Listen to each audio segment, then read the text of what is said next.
So I make a lot of custom designs and I can't always find bias tape that matches my project, or really ever. So today I'm gonna show you how to create your own bias binding so that way it matches your project out of the exact same fabric. Or you could create it out of a contrasting fabric. This gives you the freedom to create it out of any type of fabric or color you want. And all you're gonna need is some fabric, your ruler, and a way to cut it. The first thing we need to understand before we start creating it is, what is the bias? Well, it's a 45-degree angle that runs through the fabric, and this is a grain line in the fabric called the bias. So let's find that grain line. The bias in the fabric is this 45-degree angle running through it. The easiest way to find the bias is to take your selvage and fold it down to the lengthwise grain here on the fabric, assuming you cut it straight. And now you're gonna end up with this angle running through your fabric.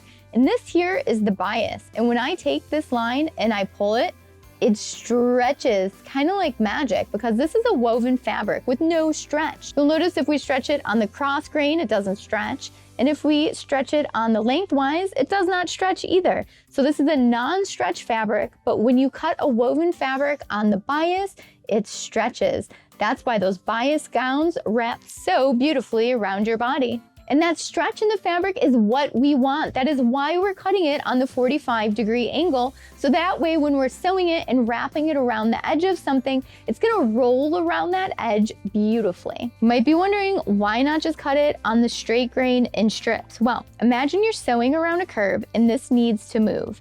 And this all needs to fold over. It's gonna start to bunch up on the other side, and it's not going to wrap itself nicely around the curve, and it is gonna look ugly. So it's real important that we actually cut this on the bias. Now let's start cutting some strips of fabric to create our bias binding. Oops, I just said bias binding. So you use bias tape to create bias binding, and I might say either one throughout the video, but basically what we're creating is bias tape so we can make bias binding. First thing we need is the straight edge where the bias is. We need to open up the fabric. So you could take your scissors, open it up that way. You could iron it and cut down the crease. I'm actually just gonna line up my quilting ruler here about 1/8 of an inch away from the edge, and I'm just gonna cut it open.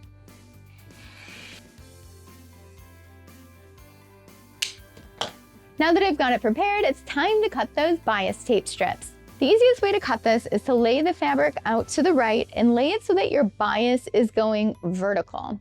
Now you're gonna notice that my ruler, it is too small for this fabric. Sewing hack! So what I do when that happens is I take my fabric and I fold it so that both of these edges are lined up perfectly on top of each other. And once you get it straight in the beginning, it'll stay straight for the rest of your cutting.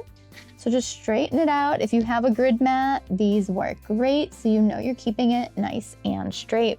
And now my ruler fits down the entire piece of fabric. And how wide do you want to cut your bias tape? Well, that really depends on the project you're working on. So make sure you reference your directions so you know exactly how wide to cut it. So I'm going to be cutting mine at 1 1/4 inches. So I'm gonna line up the edge of the fabric with 1 1/4 inches on my ruler. Make sure it's nice and straight. And now we're gonna cut some strips. And just like that, we've got our first piece of bias tape. Now we're just gonna work our way down the fabric, making sure we're always lining it up with 1 1/4 inches. And then you're just going to turn your fabric into bias strips.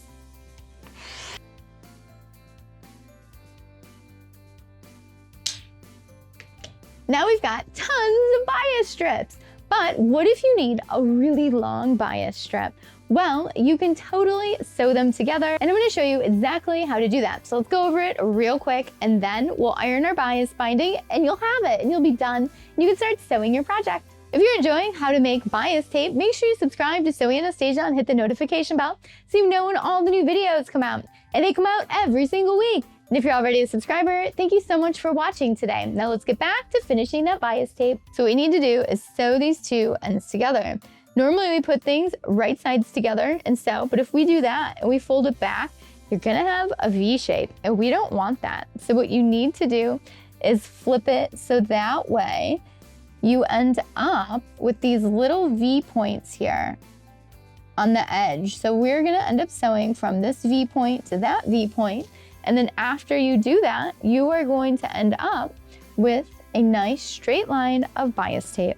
So let's head over to the sewing machine and sew these ends together. So we're gonna start right at the bottom of that V shape there. So this should be 1/4 of an inch, so make sure you got it lined up. A couple stitches forward, give yourself a little back stitch. Don't need a big back stitch. We don't want to make this too bulky. Work your way all the way down. We're gonna stop right where that V is, right there. Give yourself a back stitch and cut. And then after we pull it out, it should look just like that. And when I open it up, you can see how nice these edges line up because we started right at those little V points. And these extra little bits that hang off, you can just go ahead and cut those off. Now we're gonna go do some ironing and then we're finished. Now what we wanna do is flip it to the back and we're going to iron open this little 1/4 inch seam here. So that should be nice and flat. Now you could just start sewing it or you can prep some sewing lines in it right now. So what we're gonna do is fold it in half. And now when we open it up, you're going to see that crease at center. And now what I wanna do is take both of the raw edges and I wanna have them meet right before center. We don't want it overlapping center and we don't want it directly in the center. So maybe like a 1/16 of an inch away. Now you could do one side at a time or you could fold both sides under and give it an iron. So essentially what you're gonna do is fold in both sides and work your way all the way down your binding. I usually like to fold one side at a time. I find it a little bit easier. And try to make sure you don't iron out the crease that you just put in there. And you wanna be using a hot steam iron so that way it's creasing the fabric nice for you. Also, when you're ironing, you wanna make sure that you're not stretching out your fabric while you're doing this because it is possible to do that. So it should start to look something like this. Now that you have those edges folded in, I usually like to fold it over one more time and just give it a final press. Okay, and now when we open it up, you're going to notice all of these little creases in here. So now we've got it prepped to sew and fold. We did it, we have got a bias tape. It is beautiful, it has a little stretch to it. And now we can finish our dress. And let's check it out versus the bias tape you buy at the store. So it comes in a package from the store, and when you open it up, it looks like this. And then look at ours. It looks just like it. And you'll notice that the store-bought one has seams too.